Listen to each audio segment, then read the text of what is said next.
They told her marriage was the dream, that if she gave enough, forgave enough, stayed long enough, love would come back around. But it didn't.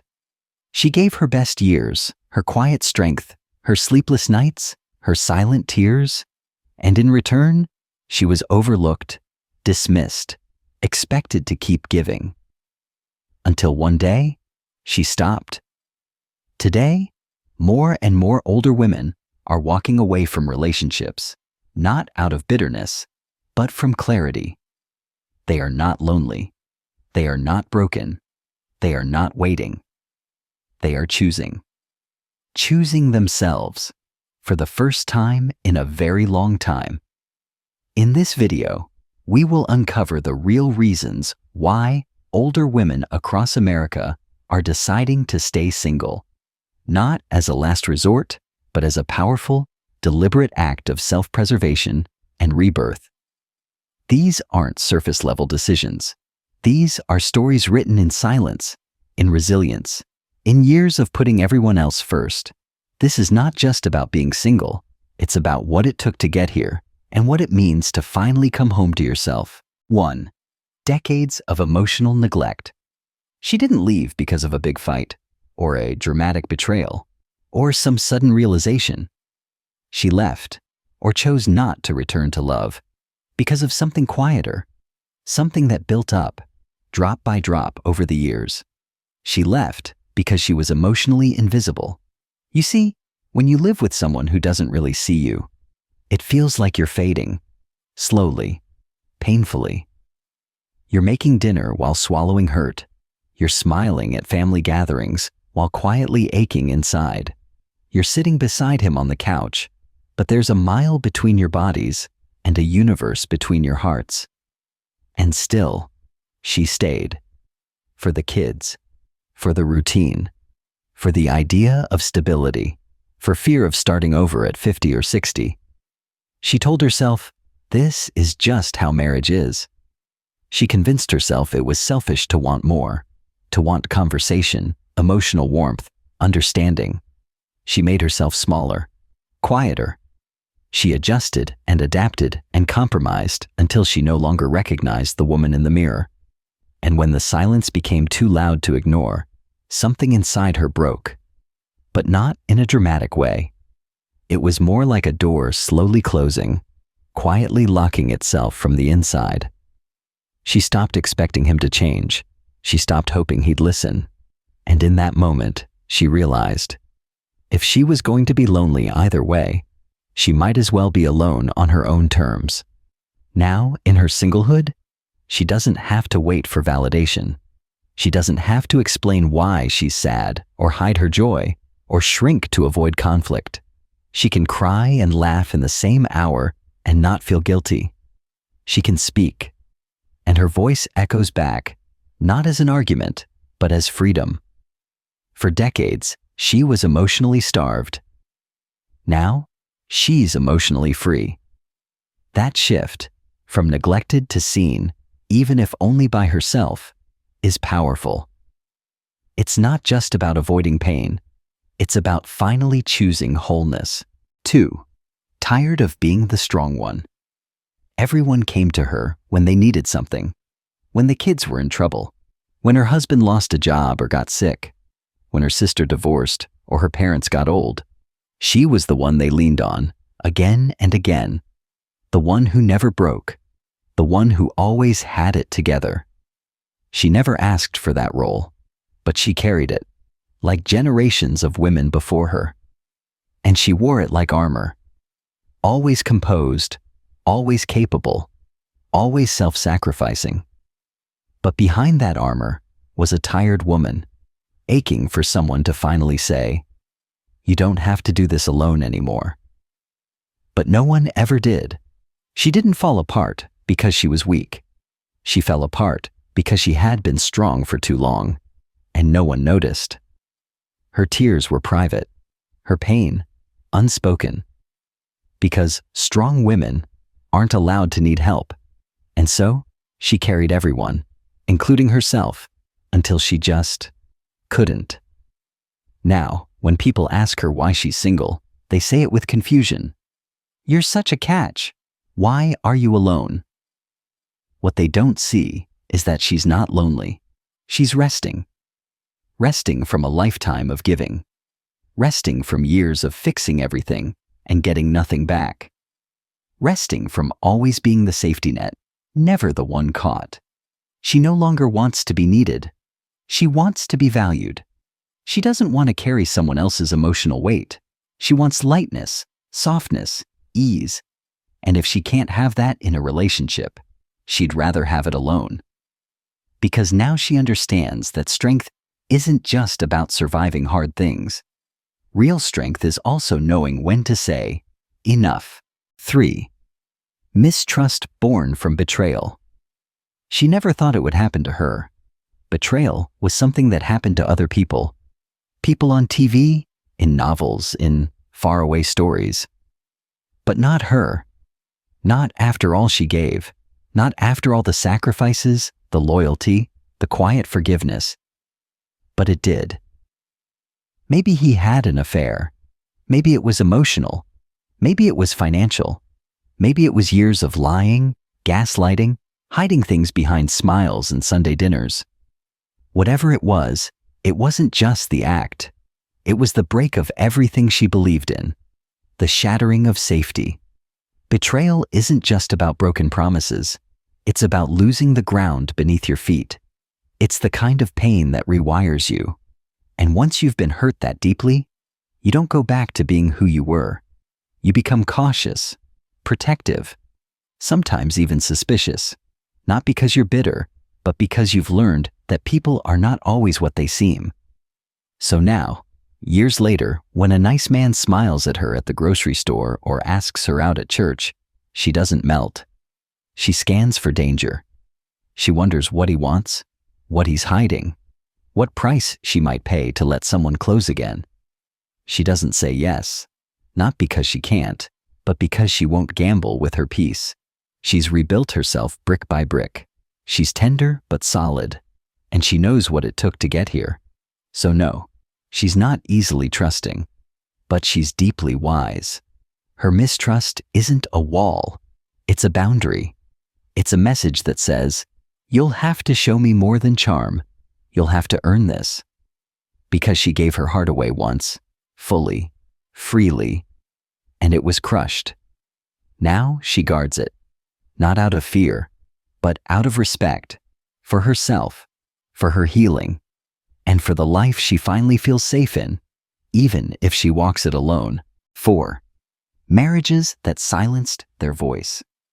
For years, she was told to pick her battles, to let things go, to keep the peace. And so she did. One moment, one opinion, one piece of herself at a time. In her marriage, she became a master of silence, not because she had nothing to say, but because saying it never changed anything. She learned quickly that honesty came with a price. If she spoke up, she was too emotional. If she disagreed, she was difficult. If she had needs, she was needy. And so she adapted. She swallowed her truth. She minimized her dreams. She made herself agreeable, easy, invisible. People think silence in a relationship is peaceful, but it's not. It's lonely. It's suffocating. It's the slow death of identity. Over time, she didn't recognize herself anymore. She was a version of the woman she once was, softer, quieter, but not in the way that brings peace, in the way that means surrender.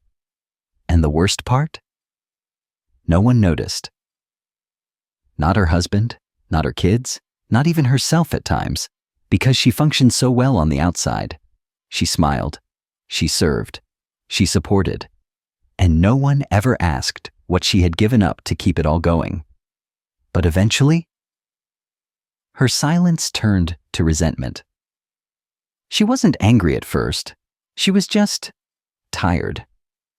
Tired of not being heard. Tired of explaining herself.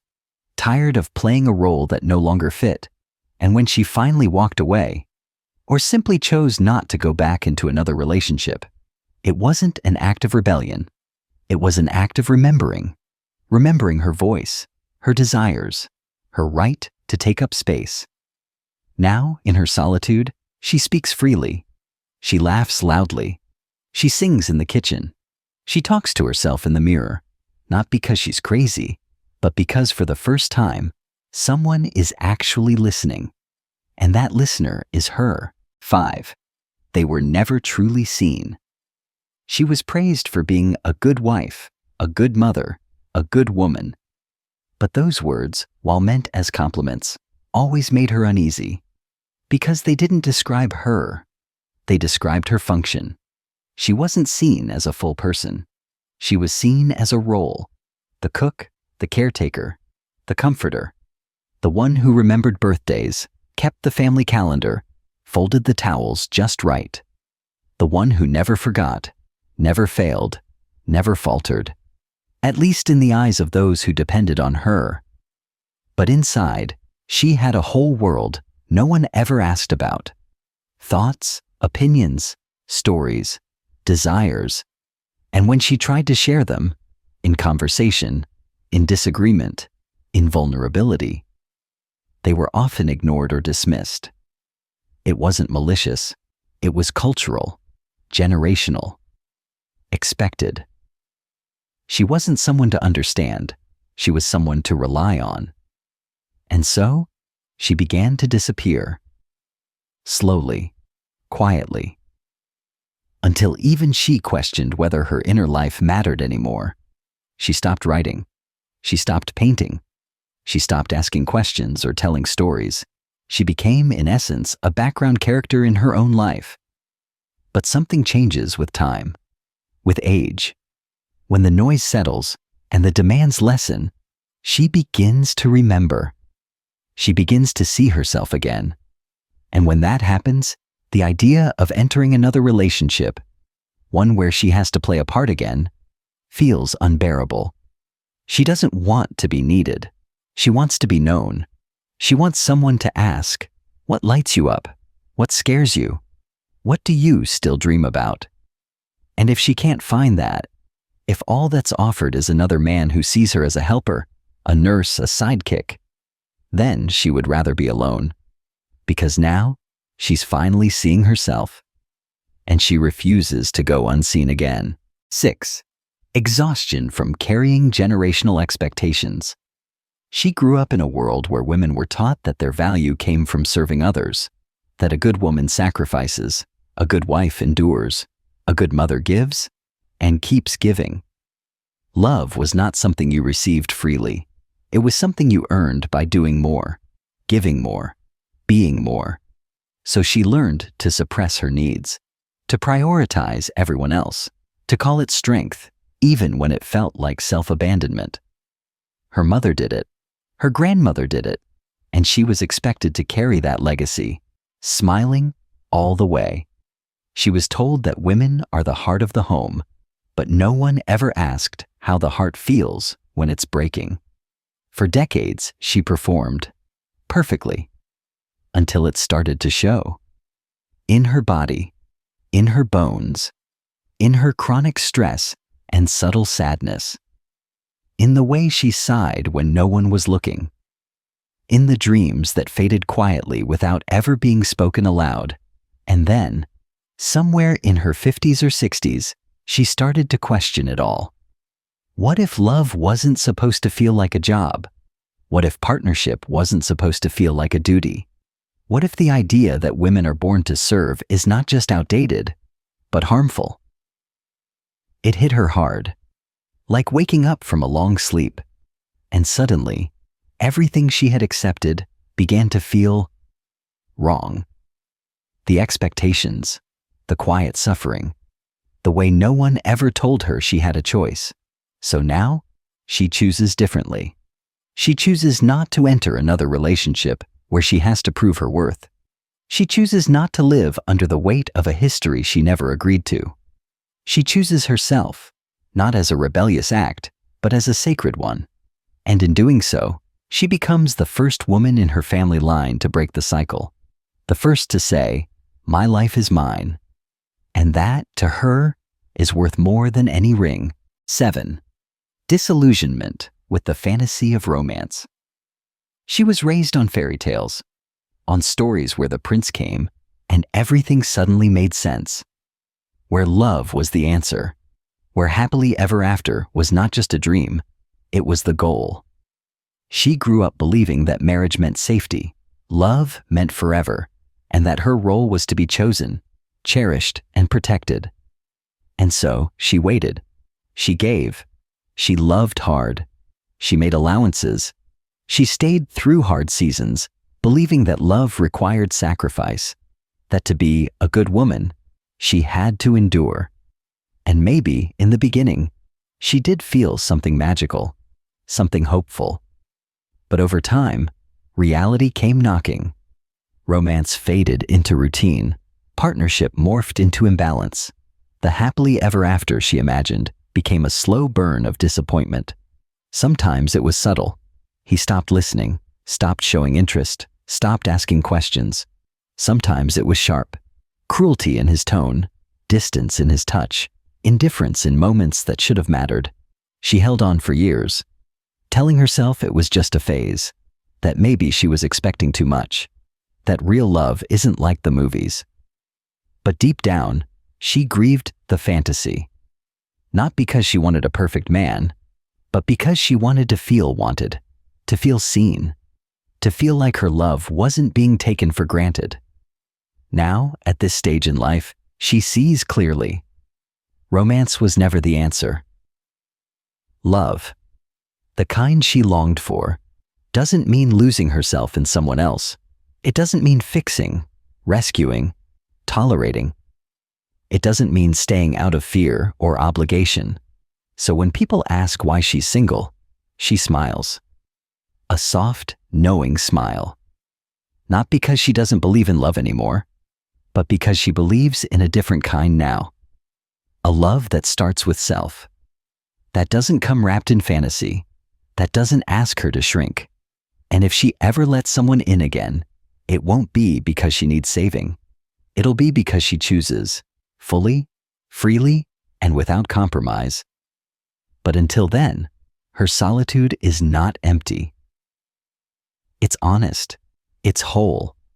It's hers. 8. Pain from being too much or not enough. She heard it her whole life, in words spoken and in silences that cut even deeper. She was too emotional, too intense, too opinionated, too loud. Or, at other times, she wasn't enough. Not soft enough, not thin enough, not quiet or accommodating or pretty enough. It was like there was a constantly shifting bar she was expected to reach, and she never quite got there. At first, she tried to adjust. She dimmed her light when it made others uncomfortable. She made herself smaller in rooms that didn't feel safe. She apologized for things that weren't wrong. Her laugh, her tears, her anger. She edited herself to fit the version of woman the world seemed to prefer. In relationships, it was even worse. She learned quickly that strength could be threatening, that her ambition might be called arrogance, that her need for emotional intimacy might be labeled clingy or too needy. She twisted herself into shapes she didn't recognize, all to make a man stay, to make him love her, to keep the peace. But here's the thing about contortion. It's unsustainable. One day, she looked in the mirror and didn't recognize the woman staring back. Not because she had aged, but because she had disappeared. Piece by piece, comment by comment, compromise by compromise, she had erased herself. It took years to rebuild, to say, I'm not too much. I was just too much for the wrong people. To realize that being enough was never about fitting into someone else's expectations. It was about embracing herself, fully, loudly, without apology. So now, she doesn't chase love. She doesn't bend to be accepted. She doesn't water herself down. If a man finds her too intense, too smart, too opinionated, she lets him go, because she's no longer afraid of being alone.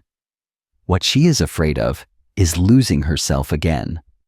Being single for her is no longer a placeholder. It's a declaration. a statement that says, I am enough, as I am. She's not interested in proving her worth. She's not here to audition for someone else's comfort. She's not going to dim her light to make someone else shine brighter.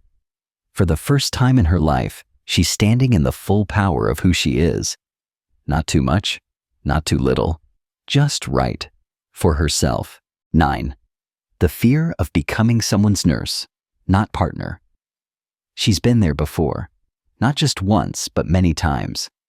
The unspoken expectation, the quiet assumption that as the woman in the relationship, she would become the caregiver, the one to remember the pills, make the appointments, cook the meals, clean the mess, soothe the moods. It happened with her husband, then maybe again with her aging parents, and even with her own grown children, who, even with their good intentions, always seemed to circle back to her for help.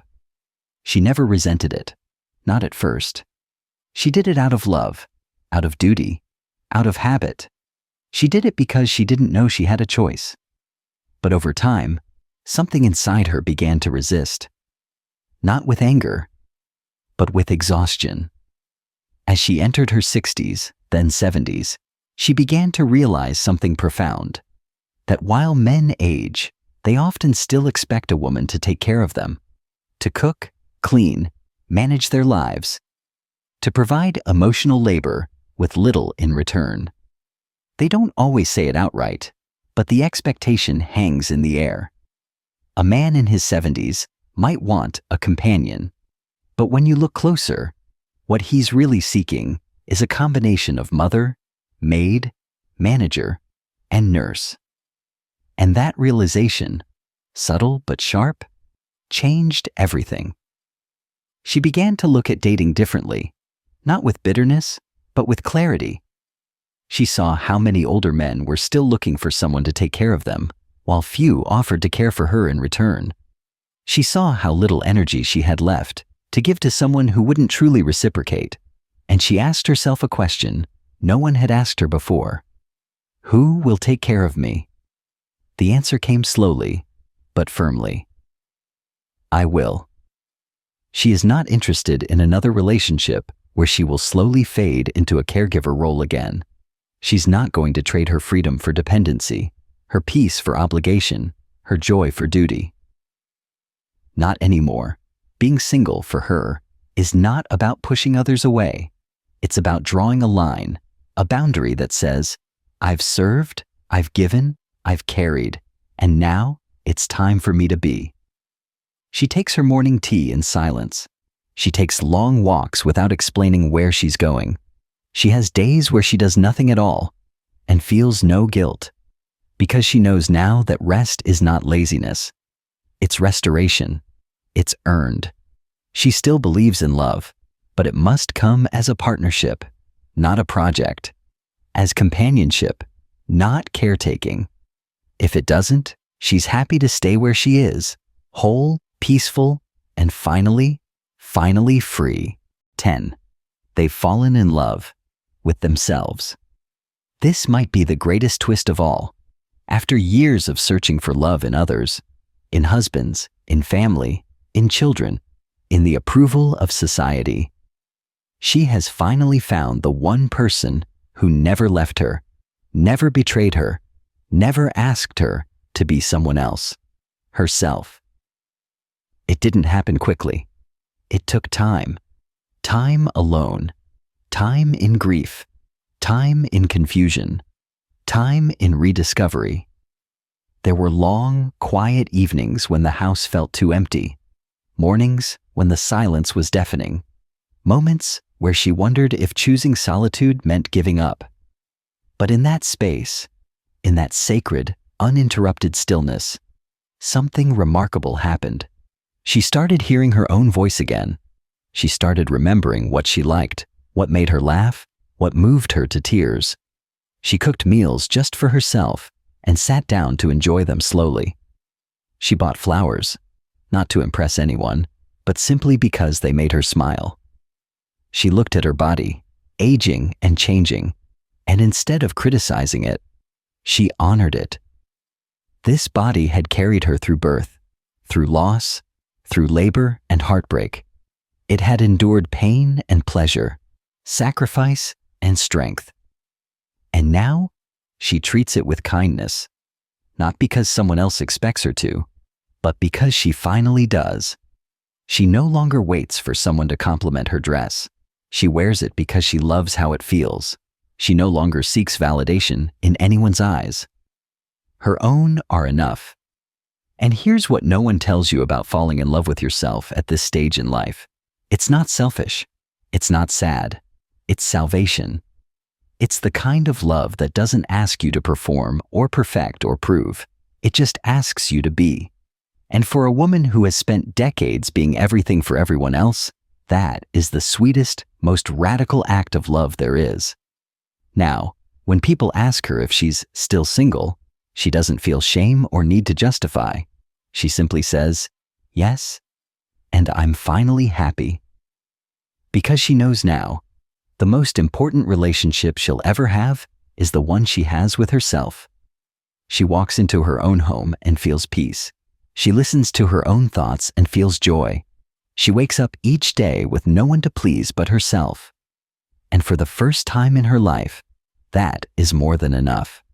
She hasn't given up on love. She's just redefined it. And in doing so, she's found the kind that never runs dry. The kind that has been waiting for her all along.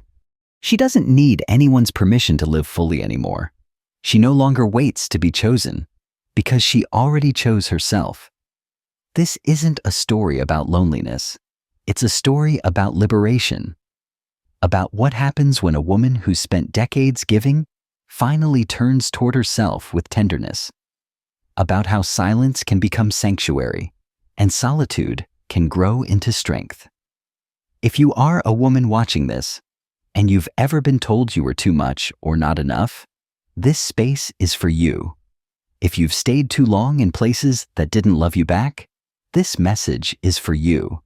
You are not behind, you are not broken, and you are not alone. This chapter you're in, whether it's single by choice, by change, or by circumstance, is not a waiting room. It is a homecoming. To your own voice, your own rhythm, your own worth. And if no one has told you lately, let me be the one to say it now. You are enough. You always have been. Thank you for being here, for being honest, for walking this journey with courage. If this message spoke to your heart, share it with another woman who needs to hear it. And let us know in the comments. What does being single mean to you at this stage of life? We're listening. We see you. And we honor your strength. Until next time, stay true, stay whole, and above all, stay in love with yourself.